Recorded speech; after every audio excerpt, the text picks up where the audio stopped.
Hai semuanya, selamat datang di Buletin Disease Kabinet Abipraya.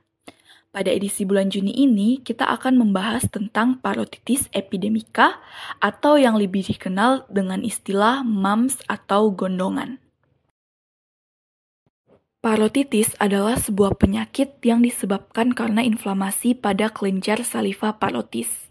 Inflamasi pada kelenjar ini dapat terjadi akibat berbagai infeksi agen patogen virus, bakteri, dan pada kasus-kasus tertentu terkait dengan gangguan autoimun, tumor, dan obstruksi ductus parotis.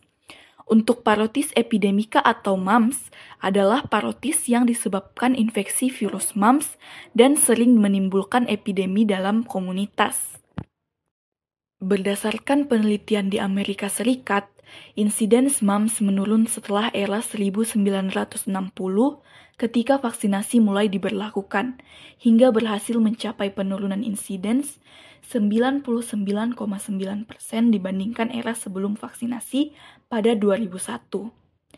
Tidak berbeda jauh dengan prevalensi global, jumlah kejadian MAMS di Indonesia diperkirakan juga telah mengalami penurunan sejak era vaksinasi pada 1967. Kasus gondongan di Indonesia berdasarkan data Kemenkes per 13 November 2024 mencatatkan sebanyak 6.593 kasus. Meski begitu, ternyata beberapa tahun terakhir didapatkan terjadi peningkatan signifikan dari kasus MAMS di Indonesia. Dinas Kesehatan DKI Jakarta merilis bahwa terdapat peningkatan jumlah kasus MAMS yang signifikan pada tahun 2024, yakni 1.234 kasus dibandingkan dengan 876 kasus di tahun sebelumnya. MAMS disebabkan oleh paramyxovirus yang merupakan virus RNA beruntai tunggal. Paramyxovirus termasuk virus RNA rantai tunggal yang bersifat stabil, berbentuk lurus, dan tidak bersegmen. Hingga saat ini telah diidentifikasi 12 genotip dari MAMS. Genotip G merupakan genotip virus MAMS utama yang beredar di Amerika Serikat sejak tahun 2006. Faktor risiko MAMS meliputi defisiensi imun, perjalanan internasional, tinggal di lingkungan yang padat, atau komunitas yang erat, serta tidak mendapatkan vaksinasi. Penyebaran paramyxovirus terjadi melalui kontak langsung dengan sekret atau droplet saluran pernafasan dan urin. Masa inkubasi dari virus ini terjadi dalam 12-25 hari setelah paparan virus, dan parotitis sering terjadi pada 16-18 hari setelah paparan. Saat terjadi paparan, virus MAMS masuk melalui saluran pernafasan bagian atas, berikatan dengan reseptor virus asam sialik, dan memasuki sel-sel epitel saluran pernafasan. Selanjutnya, virus ini menginvasi sel-sel epitel lain di sepanjang saluran pernafasan. Replikasi virus pada kelenjar parotis menyebabkan infiltrasi sel mononuklear, perivaskular dan perifer, pendarahan, edema, dan nekrosis asinus dan sel-sel epitel ductus.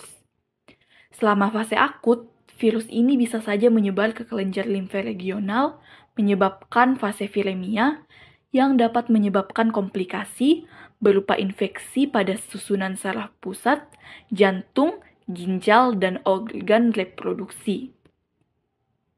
Manifestasi klinis dari MAMS pada tahap awal penyakit ini melibatkan gejala-gejala non-spesifik seperti demam, malaise, sakit kepala, mialgia, dan anoreksia yang kemudian segera diikuti oleh pembengkakan pada kelenjar saliva disertai rasa sakit pada hari-hari berikutnya.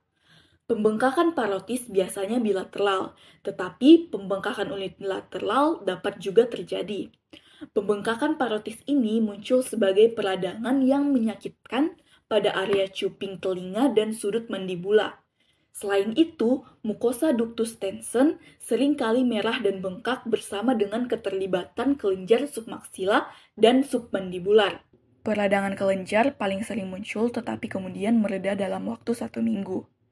Sialadenitis berulang juga dapat terjadi sebagai komplikasi dari parotitis. MAMS merupakan penyakit yang bersifat self-limiting Artinya dapat sembuh dengan sendirinya dan jarang menimbulkan komplikasi jangka panjang. Nah, oleh karena itu, penata laksanaan pada kasus ringan cukup bersifat simptomatik dan suportif. Pemberian antipiretik dan analgetik diberikan selama fase akut, terutama saat gejala demam dan nyeri masih dirasakan. Selain itu, terapi non-farmakologis seperti istirahat yang cukup, hidrasi yang adekuat, dan konsumsi makanan bergizi sangat dianjurkan untuk mendukung proses penyembuhan. Meski jarang terjadi sejak diterapkannya vaksinasi, komplikasi akibat viremia masih dapat ditemukan pada 10 hingga 40% individu terinfeksi MAMS. Nah, bila MAMS ini disertai komplikasi, pasien perlu dirujuk ke fasilitas pelayanan kesehatan tingkat lanjut dan mungkin memerlukan perawatan inap. Penting bagi tenaga kesehatan untuk memberikan edukasi terkait diagnosis MAMS serta etiologi virus penyebabnya.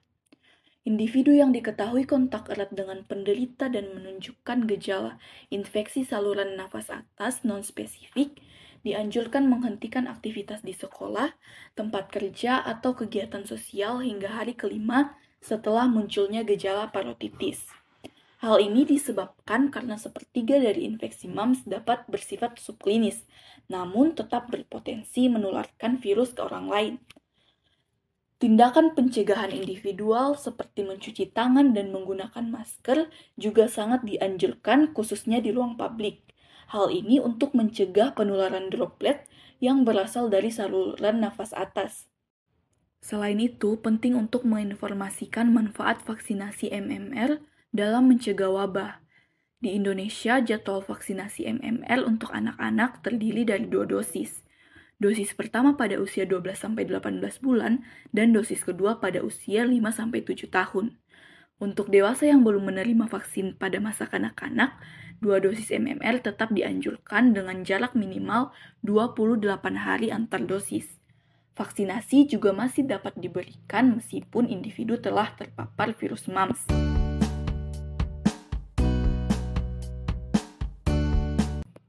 Nah, itulah tadi penjelasan singkat mengenai parotitis epidemika atau MAMS. Semoga apa yang telah disampaikan dapat bermanfaat untuk kita semua. Cukup sekian video Buletin Disease bulan ini. Sampai jumpa di Buletin Disease berikutnya.